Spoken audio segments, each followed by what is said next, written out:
పాదయాత్ర 10 మందితో ప్రారంభించాం. అనుకోకుండా 6 మంది వెళ్ళిపోవడం జరిగింది. యాత్రలో హెల్త్ సమస్యలు, అదేవిధంగా ఒకరి బావగారు చనిపోవడము, ఒకరి వియ్యంకుడికి యాక్సిడెంట్ కావడము, ఇంకొక అతనితో గృహప్రవేశము, ఇంకొకరి మదర్ బాగలేకపోవడము, ఇంకొకరికి బ్లడ్ మోషన్స్ పెట్టడము, ఈ విధంగా వివిధ కారణాల చేత దాదాపు 6 మంది వెళ్ళిపోయారు. ఒక 4 మాత్రం మిగిలాము. నా ఎంబడి మా సతీష్ స్వామి వారు గవర్నమెంట్ జాబ్ వదిలేసి 6 నెలలు యాత్ర చేస్తున్నారు. ఆయనకు అనుకోకుండా నేను అన్ని అడవి ప్రాంతము అప్ అండ్ డౌన్స్ ఉండడం వల్ల కొంచెం నడుములు పట్టేసినాయి స్వామి. ఈరోజు వారు రెస్ట్ తీసుకుంటున్నారు. అయినా ఇంకో 2 ఉంటారు, మా సిద్ధు స్వామి, మా హేమంత్.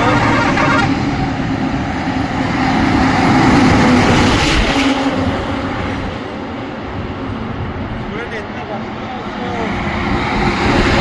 ఎంత రక్తం వస్తాయో. మా సిద్ధు, మా హేమంత్ 2 కార్లు నడిపిస్తుంటారు. ఒకటి గోవు వాహనం మా రిధి మాతది, ఇంకొక వాహనంలో మా హేమంత్ మా బ్యాగులు, అవన్నీ మా వంట వండుకునే సామాను బ్యాగులు ఉంటాయి. ఈ పాదయాత్ర ఒక్క అడుగు మిస్ కావద్దు. కాశ్మీర్ నుంచి కన్యాకుమారి వరకు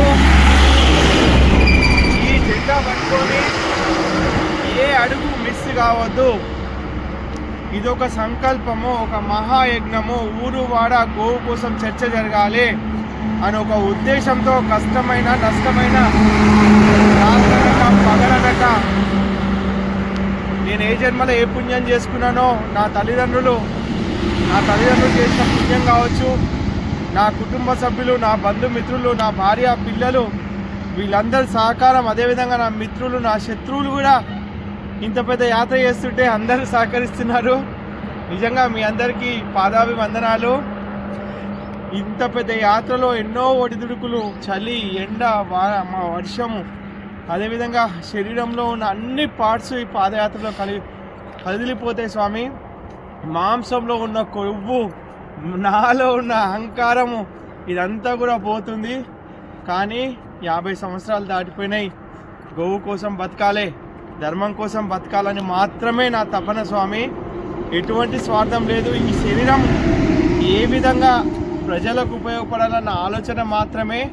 మీ అందరికీ ఈ వీడియో ద్వారా నేను రిక్వెస్ట్ చేసేది ఏంటంటే, మీరు ఉన్న సమయంలో కొద్ది సమయం మన ధర్మం కోసం ఇవ్వండి, మన గోవు కోసం ఇవ్వండి. మీరు సంపాదించిన డబ్బులో కొంత భాగం మన ధర్మం కోసం ఖర్చు పెట్టండి.